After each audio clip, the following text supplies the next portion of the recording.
Bonjour à tous, aujourd'hui on se retrouve pour un nouvel épisode qui est celui de l'apport personnel dans un achat immobilier. On va répondre à cette question qu'on reçoit si souvent qui est quel est l'apport personnel minimum dont j'ai besoin pour acheter un bien immobilier? Tout d'abord, un apport personnel, c'est quoi? C'est l'argent que vous allez injecter dans l'achat de votre projet. Il faut savoir qu'en ce moment, les banques demandent un apport personnel minimum qui est au moins celui des frais annexes. Alors les frais annexes, qu'est-ce que c'est? Ce sont les frais de notaire, les frais de garantie et les frais de dossier. Pour simplifier tout ça, sachez que lorsque vous achetez un bien dans l'ancien, ça représente environ 8% du prix d'achat que vous avez sur la petite annonce immobilière ou sur le site internet sur lequel vous regardez cette annonce. Par exemple, pour un achat dans l'ancien d'une valeur de 300 000 euros, il va falloir compter 24 000 euros d'apport personnel. Pour un achat dans le neuf, c'est un petit peu différent parce que les frais de notaire sont réduits. Et là, il faut compter environ 3% du prix d'achat du bien que vous signez sur le contrat de réservation. Dans notre exemple de 300 000 euros, cela revient à un apport personnel minimum de 9 000 euros. Donc cet apport personnel, au minimum, représente les frais annexes dans l'idéal. Certaines banques vont même aller jusqu'à demander 10% en plus de ces frais annexes. Il faut donc prévoir un minimum pour pouvoir acheter un bien immobilier en ce moment. Alors mes conseils, si vous n'avez pas encore assez d'apport personnel pour acheter votre bien immobilier, tout d'abord c'est de bien préparer votre dossier. Et ça je vous conseille d'aller regarder les vidéos précédentes que l'on a faites qui vous expliquent en détail comment préparer votre dossier et avoir toutes les chances d'avoir un accord.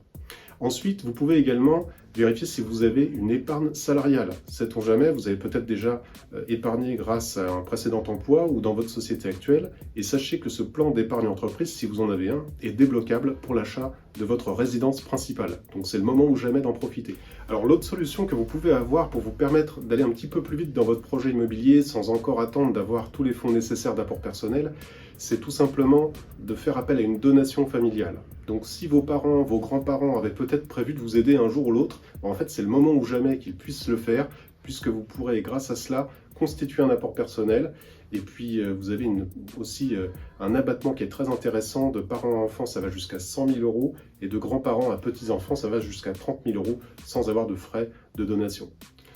Sachez également que vous avez la possibilité, si vous travaillez dans certaines sociétés, d'obtenir ce qu'on appelle un 1% patronal. C'est un prêt employeur qui va généralement de 25 000 euros à 30 000 euros sur une durée de l'ordre de 20 à 25 ans et qui vous permet aussi quelque part de vous constituer une sorte d'apport personnel, même si ça reste un prêt, et qui permet aux banques d'éviter de vous financer plus que la valeur du bien.